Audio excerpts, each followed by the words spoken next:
जय श्री राधे कृष्ण। आप सभी का आपके अपने YouTube channel VK Mishra present में बहुत बहुत स्वागत है। आइए आज आप सब जानेंगे वर्ष 2024 भाद्रपद मास शुक्ल पक्ष परिवर्तिनी एकादशी व्रत के शुभ मुहूर्त के बारे में, पारण समय के बारे में, पारण कब और किस चीज से किया जाएगा, इस दिन भगवान को किस वस्तु का भोग लगाए, तो जानेंगे व्रत पूजा महत्व नियमों के बारे में। आप सभी भक्तों को परिवर्तिनी एकादशी व्रत की ढेर सारी शुभकामनाएं। आप सभी के जीवन में भगवान विष्णु माता लक्ष्मी की कृपा से आप सभी भक्तों को सभी प्रकार के सुख और समृद्धि की प्राप्ति हो। भगवान विष्णु आप सभी भक्तों के इच्छाओं को पूर्ण करे।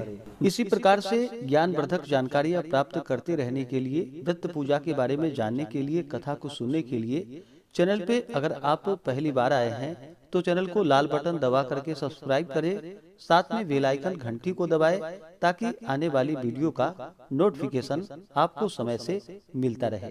वीडियो को लाइक करें, कमेंट में भगवान विष्णु की जय जरूर लिखें। भाद्रपद मास शुक्ल पक्ष की एकादशी को इसे परिवर्तिनी एकादशी, जल झुलनी एकादशी, ढोल ग्यारस, पद्मा एकादशी, वामन एकादशी आदि नामों से जाना जाता है। इस दिन विशेष प्रकार से भगवान विष्णु, माता लक्ष्मी और भगवान विष्णु के वामन स्वरूप की पूजा की जाती है। इस दिन भगवान विष्णु अपना अंग परिवर्तन करते हैं, इस कारण से इसे परिवर्तिनी एकादशी के नाम से जाना जाता है। और इसी दिन भगवान विष्णु ने वामन रूप धारण करके राजा बलि से 3 पग भूमि दान में मांगी थी। इस कारण से इसे वामन एकादशी के नाम से भी जाना जाता है। इस दिन जो भी भक्त सच्ची श्रद्धा के साथ, नियम और निष्ठा के साथ वामन एकादशी, परिवर्तिनी एकादशी का व्रत धारण करते हैं तो इस व्रत के प्रभाव से नीच महापापियों का भी उद्धार हो जाता है। इस व्रत को धारण करने वाले को अश्वमेध यज्ञ के समान पुण्य फलों की प्राप्ति होती है।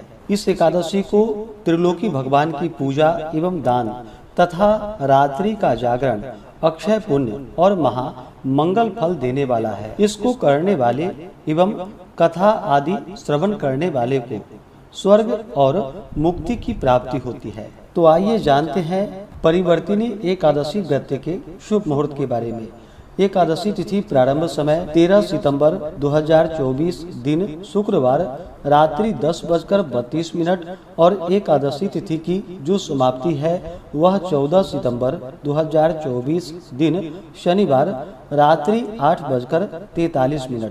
तो हमें शुद्ध रूप से एकादशी व्रत के लिए सूर्योदय व्यापनी के अनुसार जो समय प्राप्त हो रहा है, तो सभी भक्तजन 13 सितंबर को 10वीं दिन के नियमों का पालन करेंगे।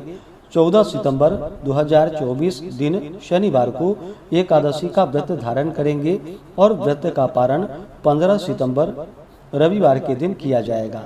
एकादशी व्रत का पारण हरिवासर समाप्त होने के बाद करना चाहिए। हरिवासर का समय द्वादशी तिथि का पहला चौथाई हिस्सा हरिवासर का होता है। तो द्वादशी तिथि की जो समाप्ति है वह 15 सितंबर 2024 दिन रविवार को शाम 6:14 पे द्वादशी तिथि की समाप्ति है।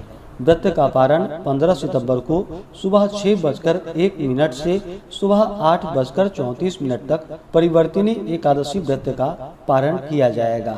इस व्रत का पारण कुसमांडेन पारणम, जिसे कि बहुत से जगहों पर भुआ के नाम से भी जानते हैं, तो इससे इस व्रत का पारण है। यह संभव ना हो पाए तो आप जल या फल से व्रत का पारण करें। एकादशी तिथि के दिन ब्रह्म मुहूर्त का जो समय होगा 14 सितंबर को, वह समय सुबह 4:33 से सुबह 5:19 तक होगा। सूर्योदय का समय सुबह 5:44 और सूर्यास्त शाम 6:02 होगा।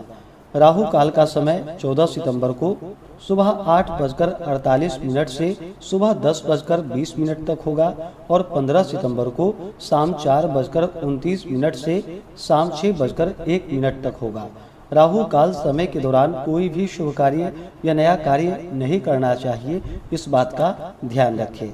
14 सितंबर को योग जो कि शोभन योग होगा इस दिन शाम 6:18 तक। उसके बाद अतिगंड योग होगा। इस दिन सर्वार्थ सिद्धि योग बन रहा है और रवि योग भी बन रहा है। सर्वार्थ सिद्धि योग जो कि रात्रि 8:32 से शुरू होकर के अगले दिन सुबह 6:06 तक होगा और रवि योग का समय सुबह 6:06 से सुबह 8:32 तक होगा। इस दिन नक्षत्र जो कि उत्तराषाढ़ा नक्षत्र रात्रि 8:32 तक होगा। उसके बाद श्रवण नक्षत्र होगा। तो इस दिन भगवान का पूरे विधि विधान के साथ गंध पुष्प धूप दीप आदि से पूजा करनी चाहिए। नैवेद्य आदि अनेक प्रकार के अर्पित करने चाहिए। दूध से बने हुए वस्तु हो या अभी के मौसम में मिलने वाले ऋतु फल आदि हो वह भगवान को अर्पित करनी चाहिए। इस दिन भगवान को विशेष करके जो कि काले तिल चढ़ाएं और तुलसी दल अवश्य ही अर्पित करें। भगवान विष्णु को अक्षत नहीं चढ़ाया जाता है, इस बात का ध्यान रखें। अक्षत की जगह उन्हें काले तिल अवश्य ही अर्पित करनी चाहिए। नैवेद्य आदि का जब भी आप प्रसाद का भोग लगाते हो तो तुलसी दल डाल करके ही भगवान को भोग लगानी चाहिए। नैवेद्य का भोग लगा करके जल से आचमनी करवाएं। मुख शुद्धि के लिए पान पत्र सुपारी लौंग इलायची के साथ में अर्पित करें।